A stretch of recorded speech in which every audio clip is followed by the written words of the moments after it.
Please rise in body or spirit and join us in singing Bright Morning Stars. This is a new arrangement from our online hymnal, Sing Out Love.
How do you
I just have to say that Wendy and I have to give Wendy praise because I just knew the Bernadette Peters version of that song and I wasn't really into it. And she said, this is a different arrangement. That was so beautiful, so beautiful.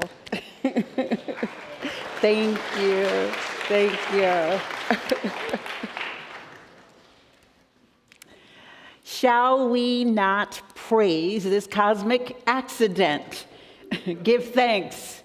Live as though we understand the good fortune that is ours.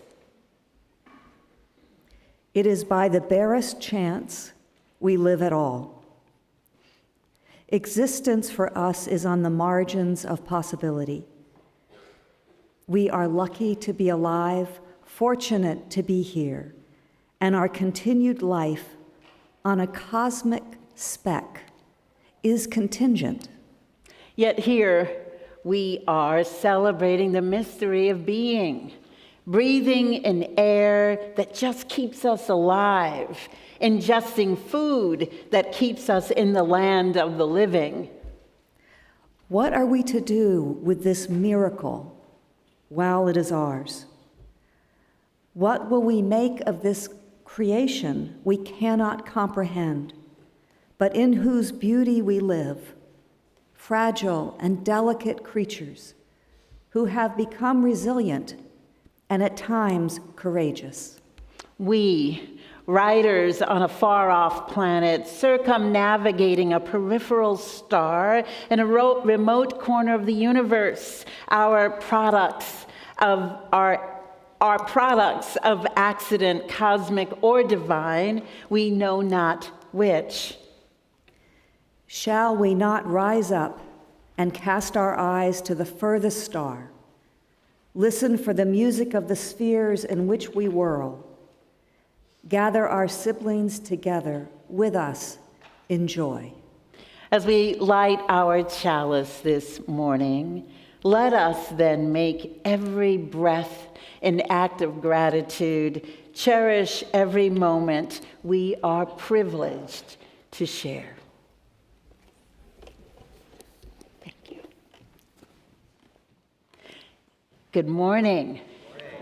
Welcome to the Eno River Unitarian Universalist Fellowship, or ERUUF, as we like to say. My name is Reverend Jacqueline Brett, and whoever you are, wherever you come from, whatever your race, your gender identities, whomever you love, and wherever you are on your spiritual journey or in your search for truth, for meaning, for liberation, you are welcome here in beloved community. And if you are visiting with us for the first or perhaps the second time, I invite you to rise in body or spirit so that we might give you an ERUUF welcome.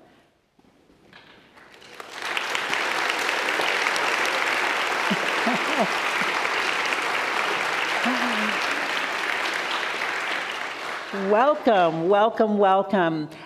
Thank you for all choosing to spend your Sunday morning with us. And you, in subsequent Sundays, and I hope you will come back, you are welcome to participate in our class called Inquirers for visitors and newcomers. It takes place at 10 a.m. before this service in the building to the next door. If you go out this building and go to your right, you'll run into that building. It's called the Care Building in the Commons Room. You will learn a little bit about us and also would be able to share some things about yourselves as well. So we hope you'll join us for that. And if you happen to have a child with you, and you want to go to Inquirers, there is childcare available, and you can also take that class online if you are unable to be here present in the building. You can watch the service online and also take Inquirers online as well.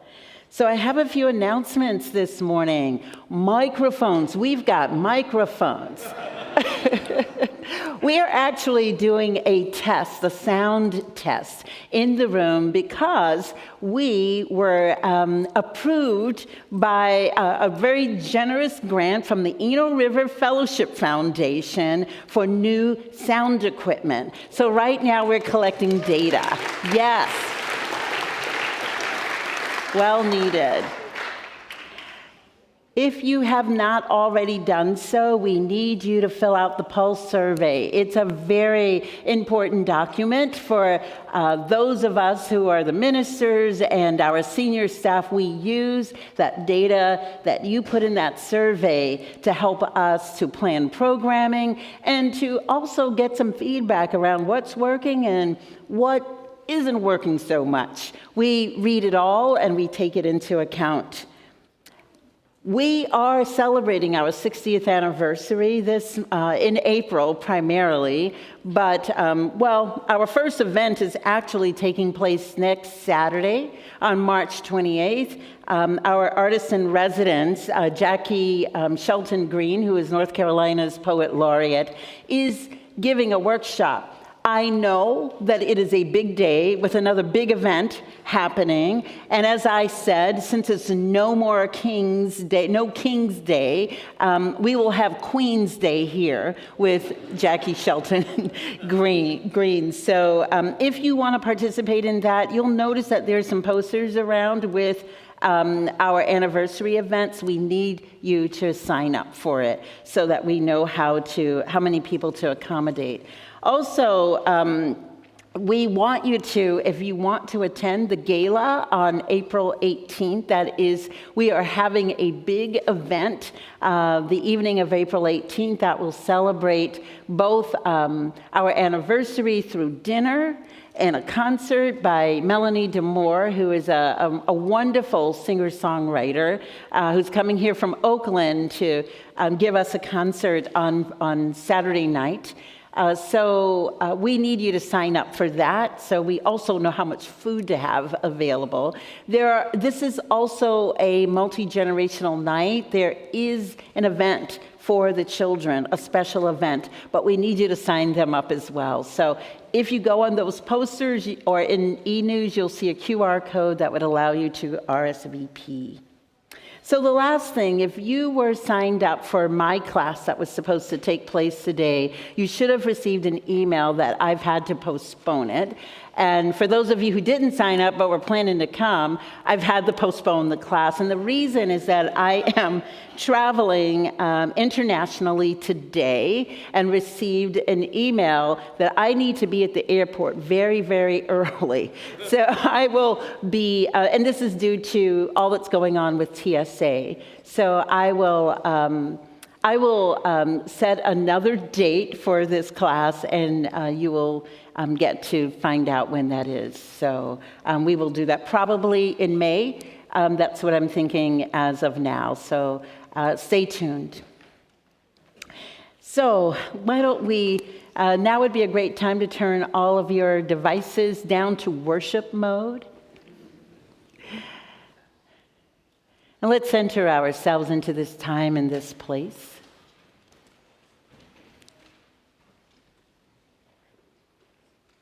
And let's together take a deep breath in and let it out.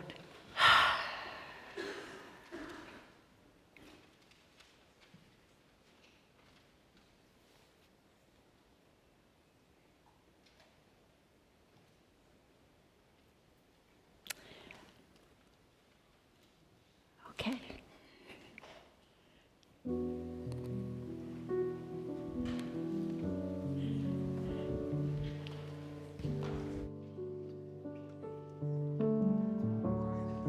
For all ages, I see our friends already making their ways down.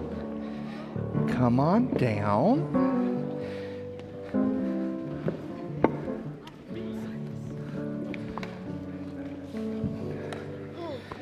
How's everybody doing? Good. So if we have children who are visiting, please feel free to make your way down. We have some room over here. Come on over. And if you're young at heart, but not necessarily a child, feel free to come on down and participate too. The more the merrier. All right. Well, welcome everyone. How's everyone doing? Good. Tired. I feel that. I had to have this. I feel this one right here. Yes. But I'm also good. And I'm also not Reverend Jim. My name is Michael, and I'm going to be doing the story today. And today's story is If This Were the World by Stephen Barr and A.G. Ford. Hey, friend, come on, sit down. We're going to hop into this book. All right, here we go. On the 38th day of the school year, the recess bell rang for the 138th time, and the students in Miss Lee's class discovered they had played every game they could think of. They played it all. What if the sandbox were full of poisonous lava? We played that last Tuesday. What if this were the rib cage of a killer whale? We played that on Valentine's Day. What if the slide were a black hole swallowing us into another dimension? We played that yesterday, and that's how you lost your shoe. Oh yeah, now I remember. Then Omid took something perfectly round out of his lunchbox and held it up high for everyone to see. What if this were the world? What's he holding up there? An orange, yeah. Yeah. For a moment, it was so quiet.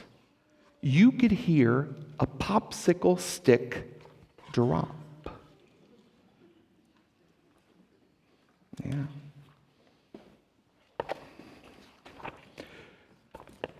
Don't drop it. Don't squeeze it. What if it gets hit by a dodgeball? What if a bug lands on it? Put it back in your lunchbox. Doesn't it need sunlight? Let me hold the world, you fools. Can we eat some of it? I guess so. Who wants a piece? Hey, mine was tiny. I didn't even get any. We need a new world, Omid announced. Maybe one that's a bit bigger. Because what do? They ate the whole thing. That's right. So Miss Lee's class searched for something bigger that would provide for everyone. Monique stepped forward. What if this were the world? What you got there? Looks like a dodgeball, yeah. A little bit bigger than the orange. Got it. All right. Then they played even harder. Yeah! The world was tough. Ooh! The world was fast. Yeah! The world was fun for everyone. Ooh! Until one of the kids from the next grade walked up.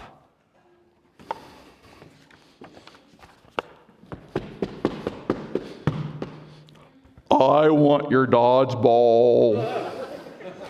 Actually, we're playing a really cool game right now. The dodgeball is the world, and poof! You'll live to regret that. We need a new world again, Monique said. Maybe one that's easier to share. Yeah. Poor Monique. So Miss Lee's class searched the sandbox for something bigger that would provide for everyone at the same time. Finally, Marcel stepped forward and said, "What if this were the world?" That giant tree with a convenient ladder for everyone to go up. Then they played even higher. I'll trade you my paper airplane for a jump rope. I'll trade you my peanut butter and jelly cheese for string cheese. My peanut butter and jelly cheese? Sorry, I said peanut butter and jelly cheese. I'll trade you my peanut butter and jelly for your string cheese. But our friend at the bottom there, surrender your branch to me now. There were enough branches for all the kids and the birds too. There were good neighbors, and there was good business, and there was a good view. Is that a $5 bill on the ground? Ooh. Yep, it is, and down they go. What happened? They fell out of the tree, all of them. Look at them laying there. Oh my goodness. We need a new world, Marcel admitted. Maybe one we won't forget about.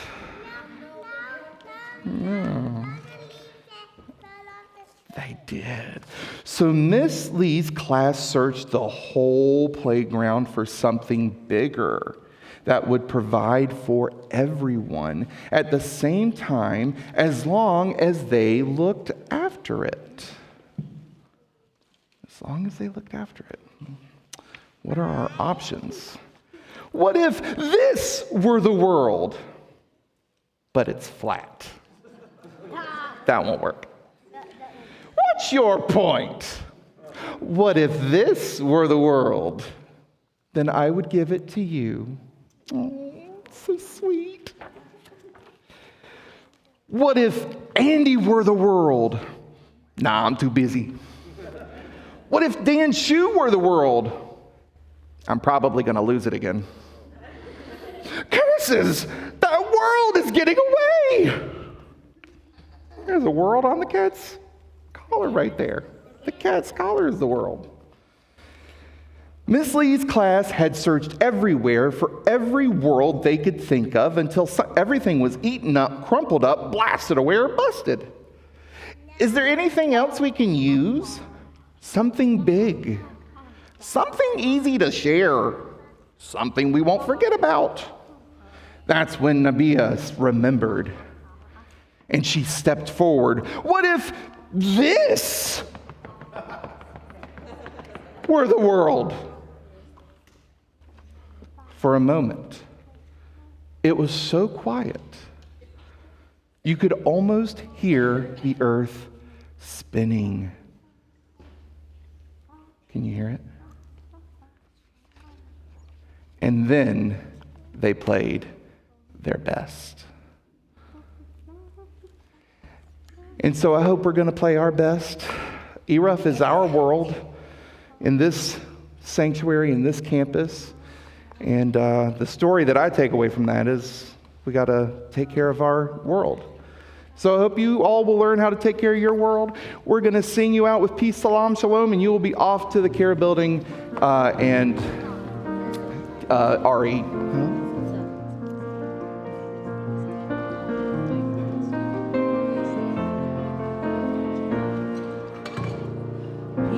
Shalom, shalom.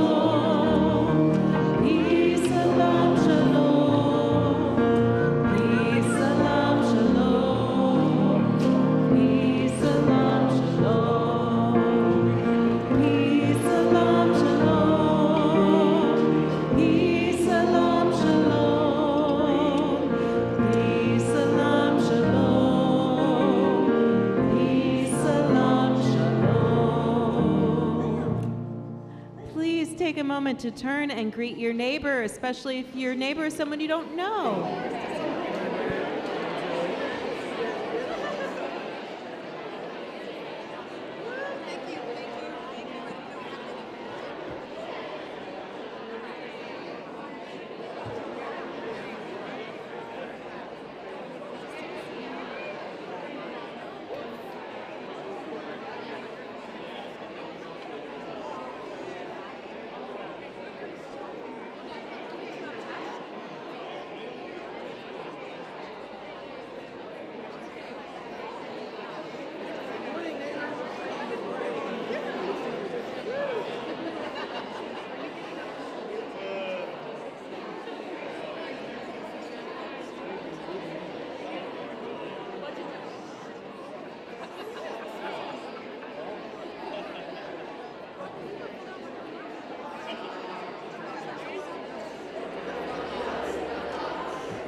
And I am Lisa Jones. And we have been coming to ERUUF since 2019. For me, it would be the first day that we came when my wife woke up one morning, my then girlfriend woke up one morning and said, I think I want to go to a congregation. Do you want to go? And I said, sure. And so we came to ERUUF, and I have to be honest, there was nobody that looked like me when we walked in the door. And I thought, Except one. Reverend Jacqueline. Except Reverend Jacqueline, but I hadn't seen her yet. And I thought, I get that my wife is seeking truth, but I'm gonna need her to seek it around a few more black folks. So we came in and we sat down, and it was so amazing. We sat down. I think one of my favorite memories is I still get so tickled at how excited Reverend Jacqueline gets when we're having fun. Like when we had the beach ball going around the congregation, and then when we had that first dance, Reverend J was getting it. She was And then another really great memory, it wasn't necessarily here, but it was when a group of us went to on a pilgrimage. That was the most meaningful yet most difficult thing that I've done since I've been here. But it really, it was something that when I came back, you realize that you're changed forever. Just We by what you have had dinner with some ERUUFians in their home, and I don't know that we, for me, would have seized those opportunities if I had not been a part of this community. But coming here, I started to see people for who they were, which was different than anything I had ever experienced. And so, you know, just to have these multicultural, multiracial relationships, I mean, it has been transformative. And Yeah, it's really put me in touch with my implicit biases. yes, Because people that I would not normally think would be in my friends group will come up to us and go, I really love y'all. I just want to know, will y'all come over to dinner? And there are women that are like 20 or 30 years and senior that will stop her and go, will you go shopping with me? I want you, I love the way you dress. I just want to know if you'll go shopping with me. And also here, I experienced the first time that I felt like that I was really heard by an older white man. And that impacted me. And that's pretty significant. That's a major healing to go on inside you. And what better place to experience it than beloved community? But I have such tight bonds and relationships outside of this physical space that have developed over time. And so ERUUF is really a part and entrenched in my heart. There is something that happens when you walk into a place and someone meets your eye and they smile at you and you know they are genuinely happy to see you. And that happens here. It does. A lot. And I feel the same way. It's not like smiling from your face, it's like smiling from your heart. Settle in and find your people, and don't shy away from opportunity, right? There's so much opportunity to be a part of different sub-communities here, to be a part of leadership here, to be engaged in different activities here. So I would say, first of all, settle in. You found your place. Now find your people within this place and enjoy. Enjoy. Come in with an open heart and mind. You know, I think that's probably the biggest thing, because if you take a chance, you will really be surprised at what you'll discover. You'll be surprised.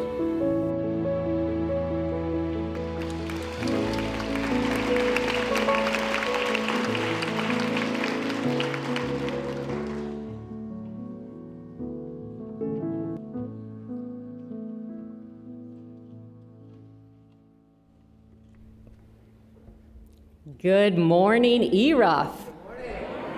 How are you guys doing? All right, all right. I wanted to share a few reflections with you from this year's pledge drive. Some lessons learned from standing at that table in the fellowship hall and spending time with many of you. First, chocolates absolutely bring people to your table.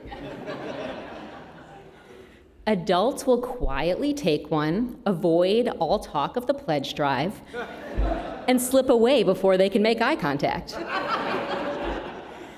Children, meanwhile, take as many as humanly possible and then sprint off to examine their goodies. So yes, chocolate is powerful, but not necessarily for fundraising. Second, some people forget to pledge, or they pledge completely outside of the pledge drive. And many folks don't really know what being a sustainer is. Being a sustainer is kind to you and kind to ERUUF. Many of us use our monthly income to set a household budget. When you set a monthly amount that feels right, you never have to wonder, wait, am I supposed to give right now? ERUUF is the same.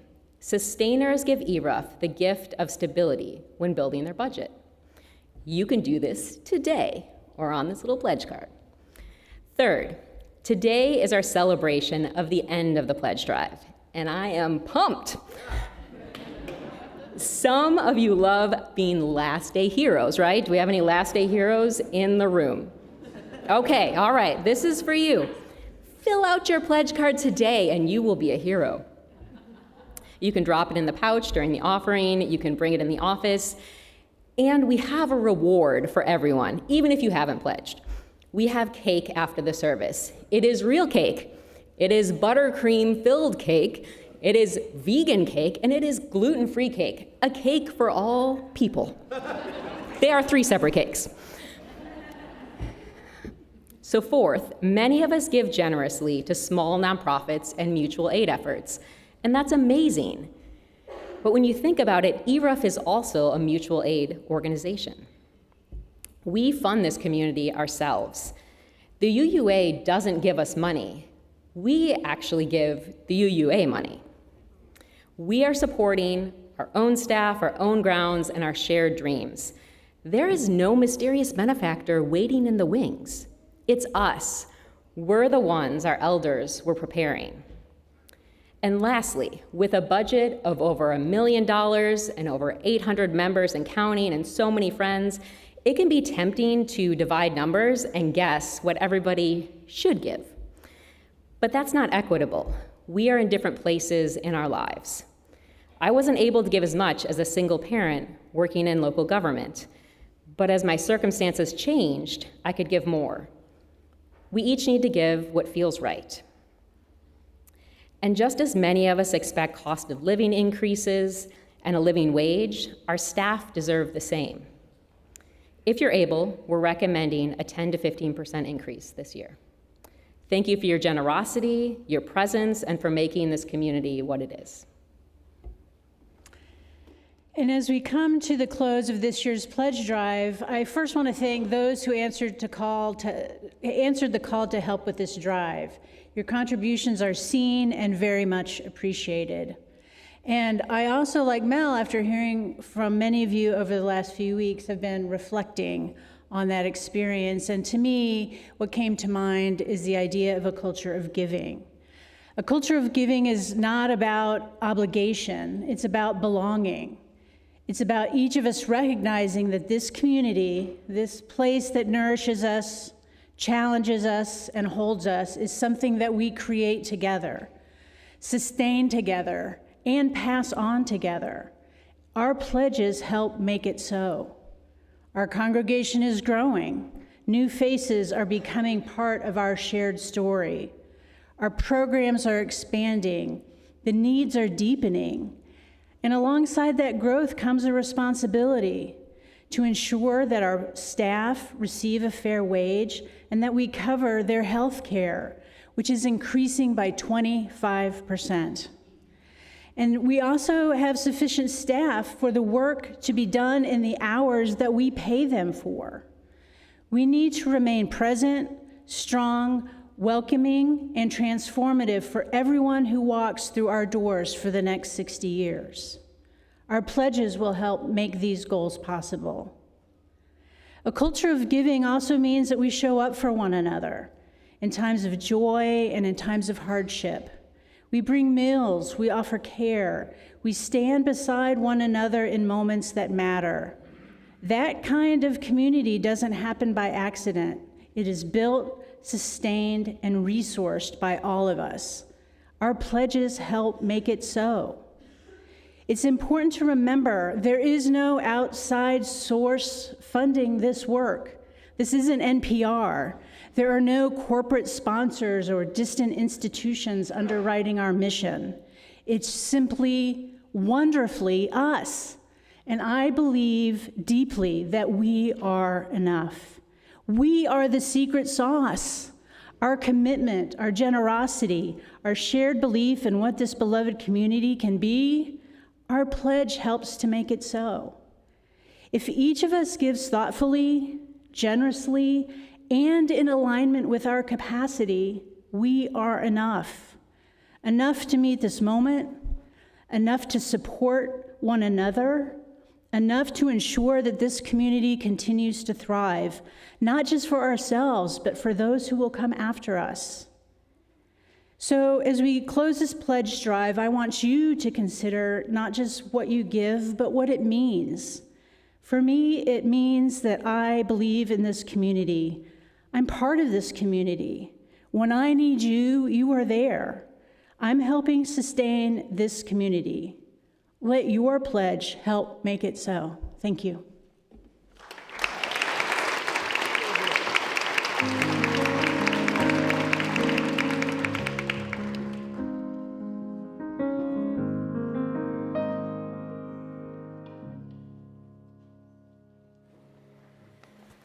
Please join me now in the spirit of meditation and prayer.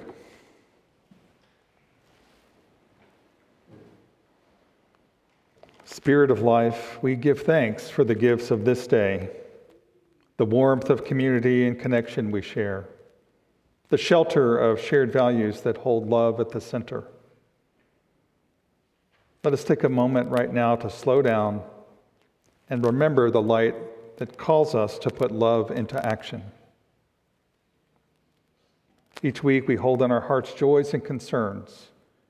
This morning, we hold on our hearts Peggy Schaefer and family as they mourn the loss of her husband David Schaefer, who passed on Friday afternoon. We hold in our hearts Cheryl Brown, who will be having hip replacement surgery this Monday. There's a meal train calendar available through the care team. We hold in our hearts Lisa Chandek Stark and her mom, who recently had hip surgery. We hold in our hearts all those in our community and in our own families facing grief, loss, or illness. May they know comfort and support. We hold in our hearts and pray for the people all the world over facing war, conflict, violence, and oppression. In these challenging times, lead us back into connection, back into the bonds of humanity as we work for peace and justice. We hold in our hearts all those impacted by recent weather events, especially flooding in the Hawaiian Islands. We hold in our hearts all children everywhere. May they know care, love, and belonging. Let us all also take a moment to lift up the joys and milestones that lay before us in life.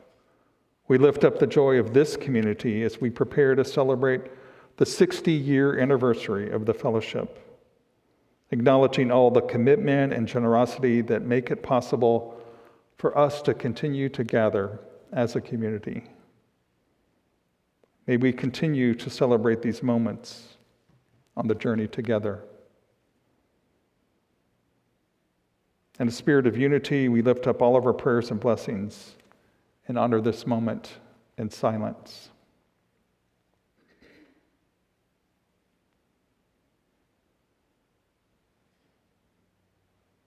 Amen. Ashe. Blessed be.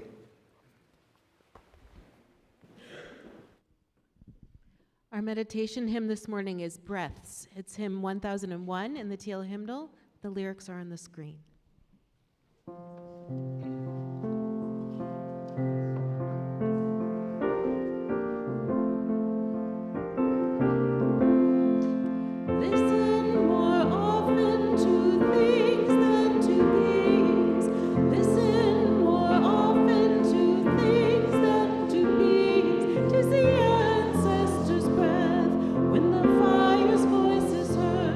Tis the ancestors' breath in the voice of the water.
So on this last Sunday of our annual pledge drive, we hold great gratitude. We acknowledge that the pledges we have made and the pledges we have received are more than numbers and names on a list. They are promises to sustain a community where people can belong, learn, worship, grieve, celebrate, and act together. Our pledge drive co-chairs Mel Downey Piper and Sarah Terry reminded us that we are a community of mutual aid where no one funds us but us.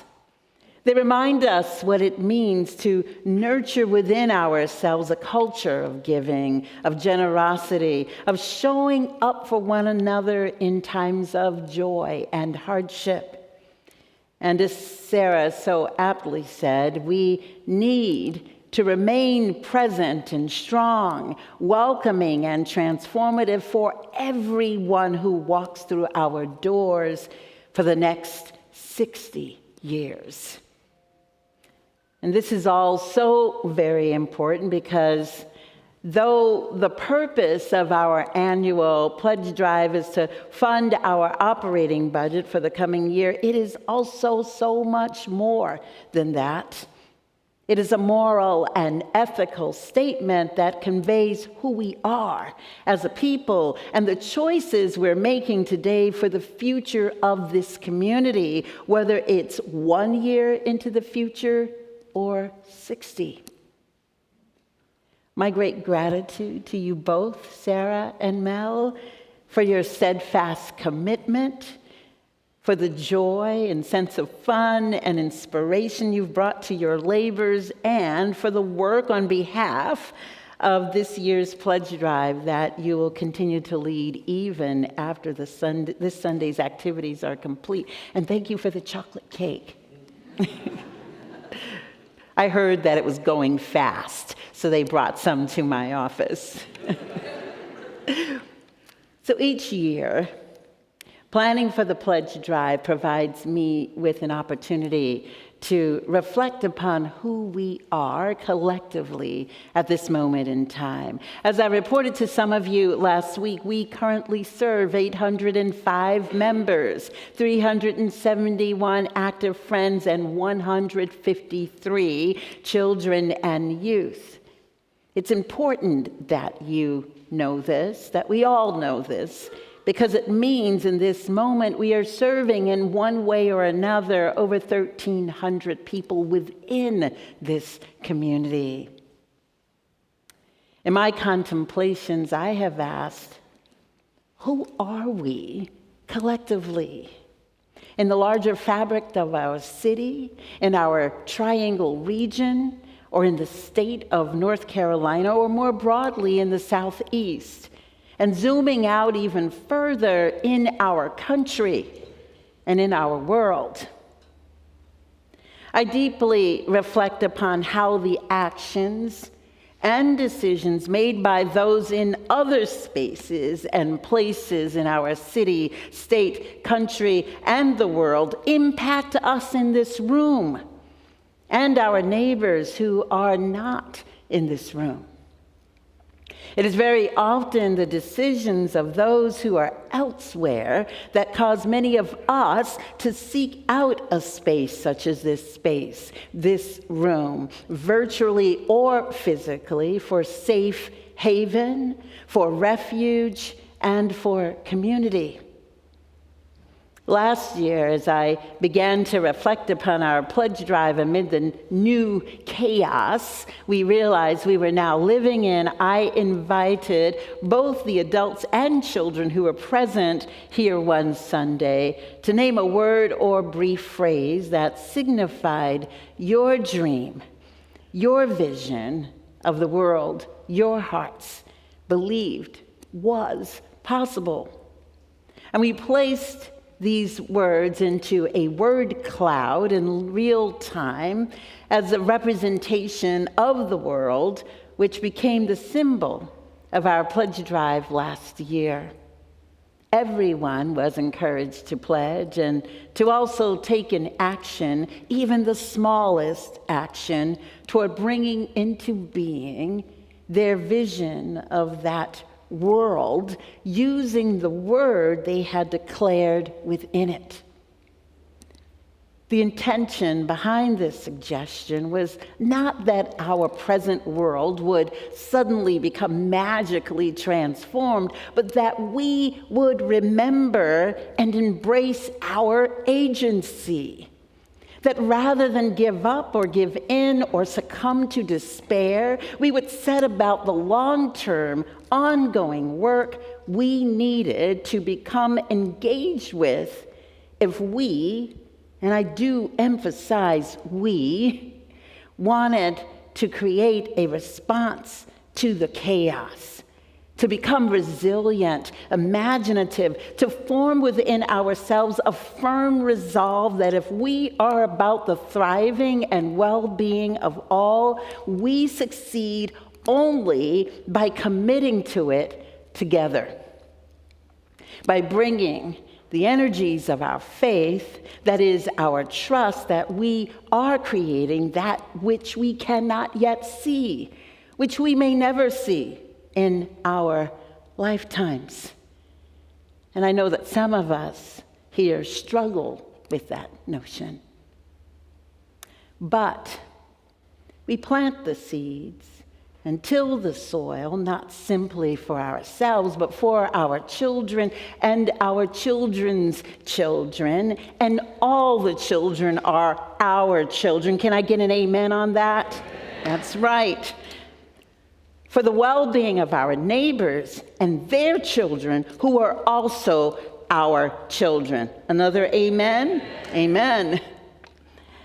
As the poet and liberation theologian Ruben Alves once said, "Let us plant dates, even though we who plant them will never eat them. We must live by the love of what we will never see." This year, during my pledge drive contemplations, I have been holding the question, what is ours to do? Is it a word or a phrase in a word cloud? Is it some work or activity that we come to see has been especially set before us to take on? But I believe the most important question is, who do we choose to be in this moment? Because this latter question informs the other questions. The activity of doing the work of creating that world we playfully imagined last year amid the current state of the world we are living in now, that work becomes easier to identify and connect with when we begin to understand who we're choosing to be. The organizational consultant, teacher, author, poet Margaret Wheatley says in the second edition of her book, Who Do We Choose to Be?, which has inspired the sermon, the title of today's sermon, she says, no longer can we decide on our own what is meaningful work. This must be determined by what's going on, what the world needs from us, not what we want from it. Our self-help goals-driven culture encouraged us to define our purpose and values and then seek work where we could enact those, fulfill our self-determined purpose.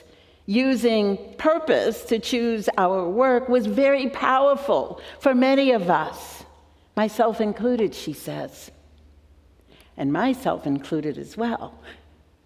But now, Wheatley says, it is that sort of thinking actually is a pathway to frustration and despair.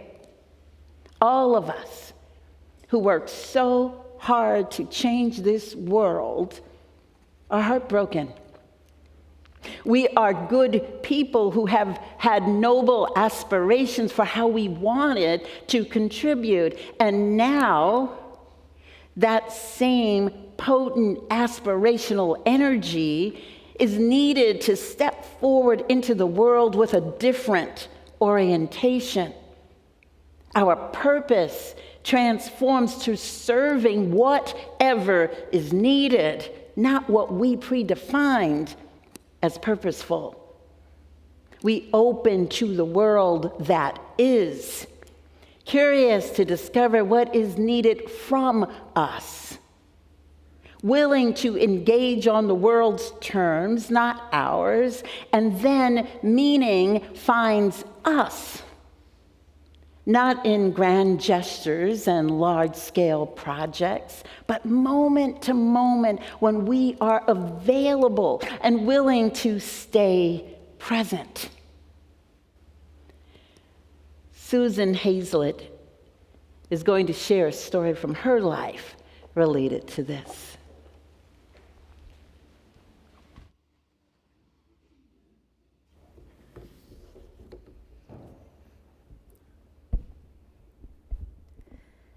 My grandfather grew up in a coal mining town in Ohio.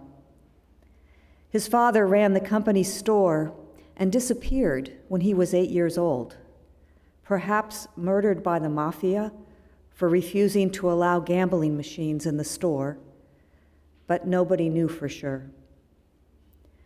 My grandfather found a way to go to college, working in the coal mines in the summer to put himself through school.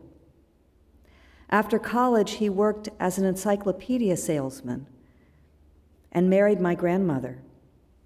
He enrolled in seminary to become an Episcopal priest, but the Depression hit and money was very scarce.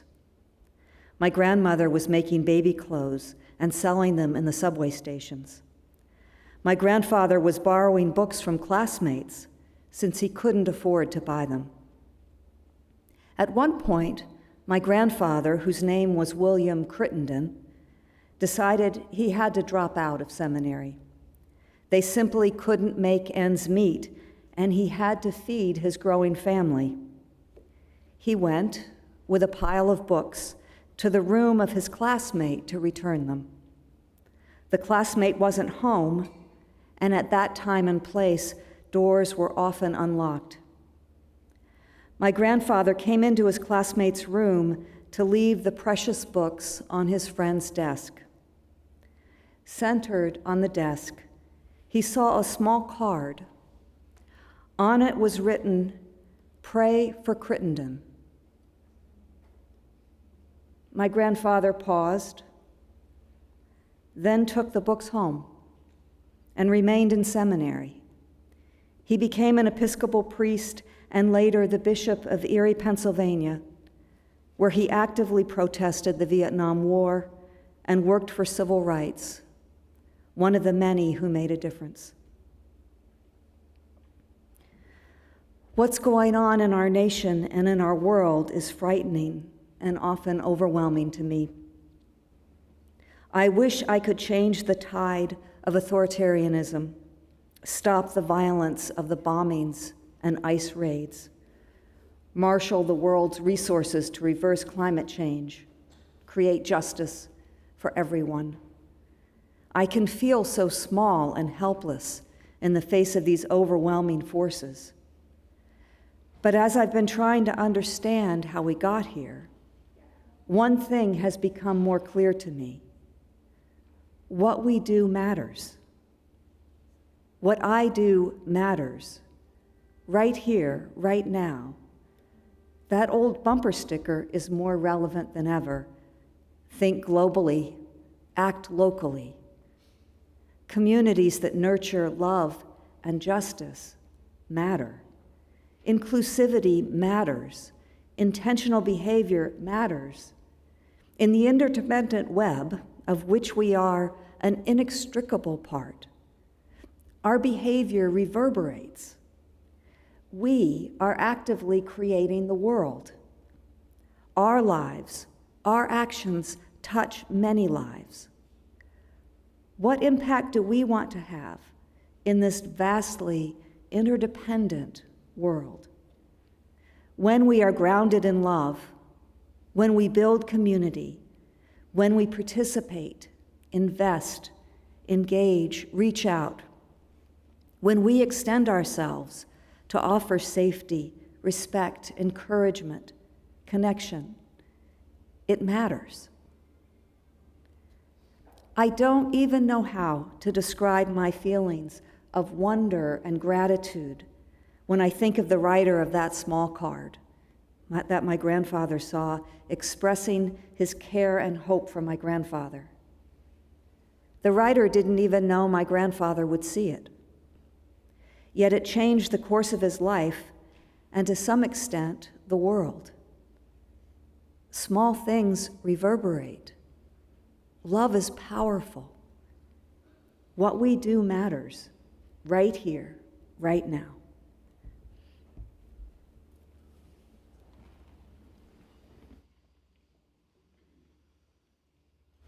Small things reverberate and can change a world.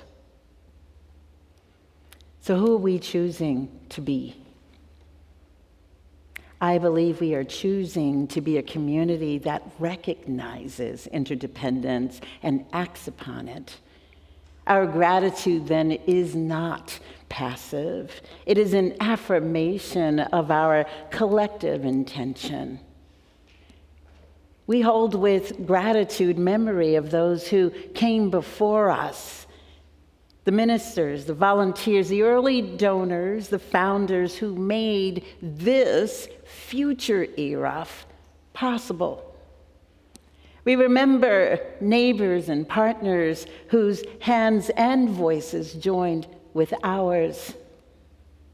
We remember with gratitude those who taught and continue to teach us how to be better. Elders who embody wisdom and resilience, and children who bring us back to wonder. And gratitude also pointing the way forward, as in that beautiful logo that Michelle created. We are grateful for what has been and commit to stewarding what will be.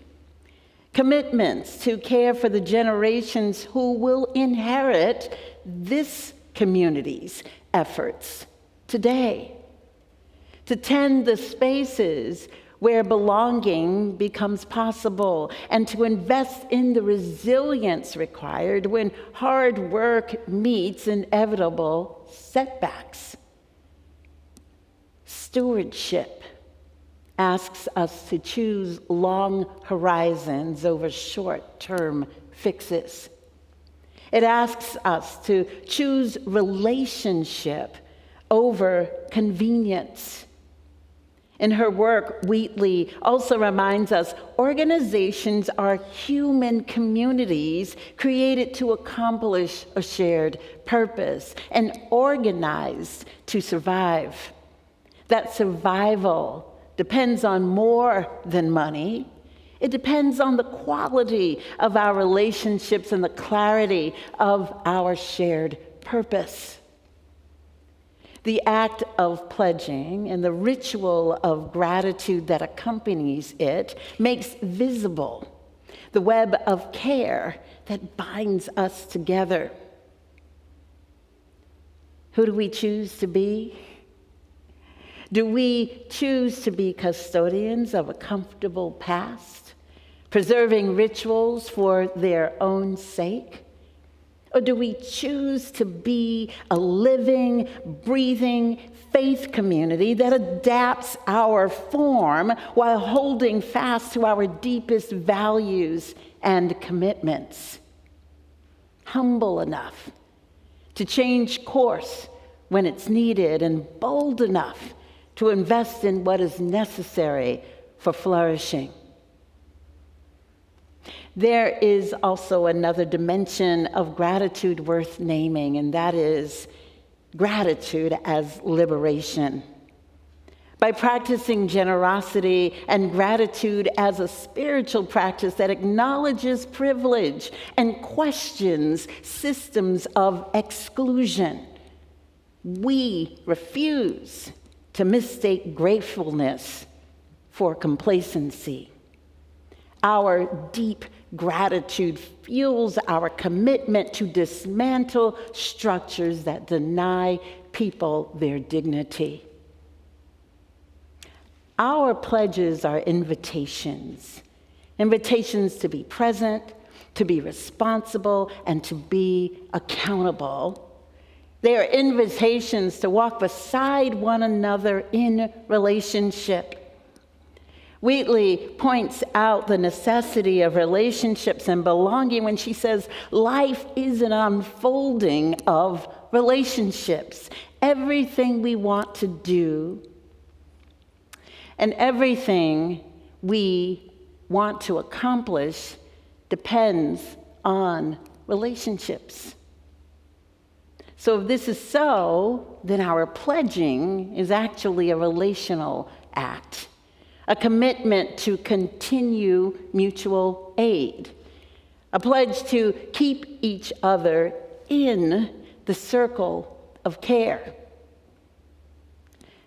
So to those of us who are unable to pledge this year, know that your presence also matters. If you are able, consider how you might participate in the life of this community in ways that stretch beyond this pledging moment, that nourish this congregation and create mutual abundance.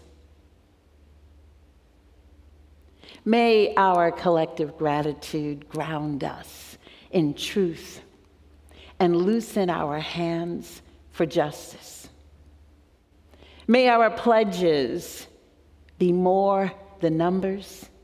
May they be the thread that weaves us into a community of care. May we choose to be people who listen, who learn, who forgive, who grow, and who labor for love. And may the work we do together, fueled by grateful hearts, open paths of welcome, compassion, and mercy for all who would enter our walls. Let us make it so, my friends. Amen, Ashe, and blessed be.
Fabulous. So great to see you all here. So Margaret Wheatley writes, there is no power for change greater than a community discovering what it cares about. That sentence cuts to the heart of why we pledge.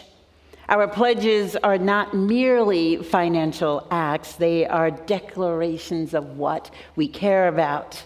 They say we care about sacred space for music and silence. We care about programs that help children and youth claim moral imagination. We care about justice work that stands with the oppressed, including our earth. We care about offering pastoral support in crises and joy in milestones. I believe that we, as a community, know what we care about. And in so doing, we set ourselves on a path where our resources and energies align around our shared priorities. And so, greeters, come forward.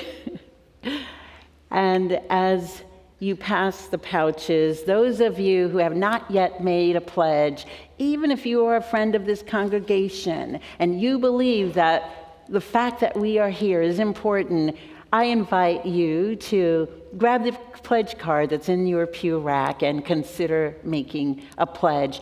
Any amount is a useful amount. So point your device at the QR code or fill out the card and simply put it in the pouch or bring it to the office. And if you are not making a pledge today but wish to give us a gift this morning, you can turn that card over and you'll see a QR code that will lead you to our giving portal. Thank you.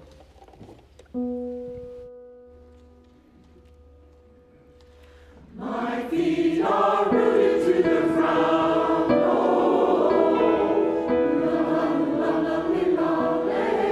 My voice is soaring in the stars.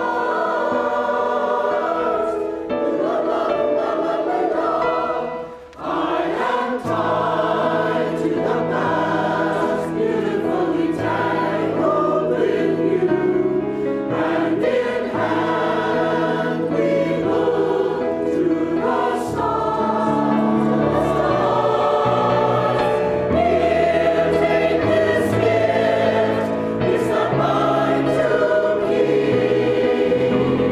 Here, take this gift. Share it far so all we know. Let our love will sing and grow.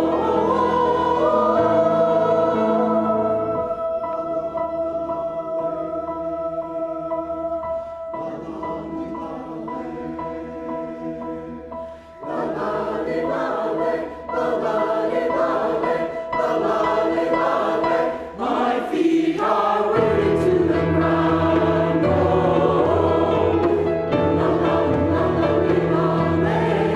My voice is soaring in the stars.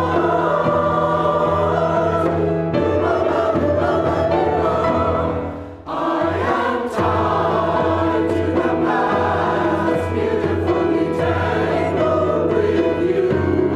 Hand in hand we look to the stars.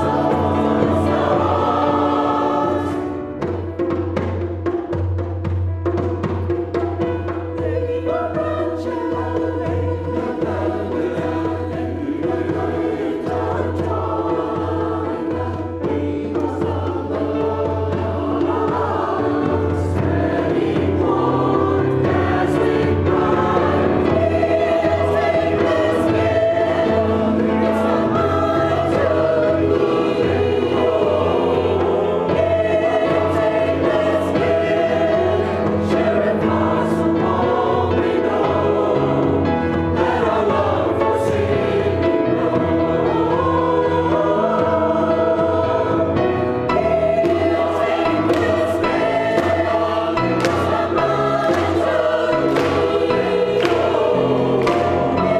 share it far so all we know.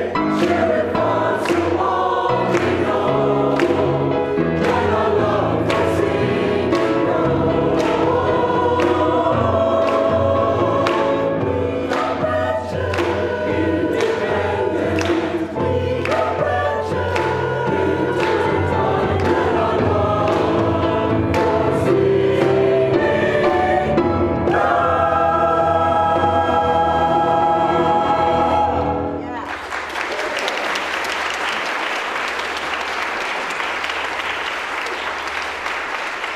Rocked it out. Good. All right. Are they staying up here? Okay. So may the gifts we have received and given connect us in humility, and may we all be thankful for what is given and courageous in pursuing what remains to be done. Amen. Well, please rise, embody your spirit while we're moving here. Join me in singing The Fire of Commitment, hymn number 1028 in the teal hymnal. And the lyrics are on the screen.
Our closing words today are from the Archbishop Desmond Tutu, who once said, "We exist in a bundle of life. We say a person is a person through other people. It is not I think, therefore I am, but I am human because I belong. I participate and I share." Let us make it so, my friends. Amen, ashe, and blessed be.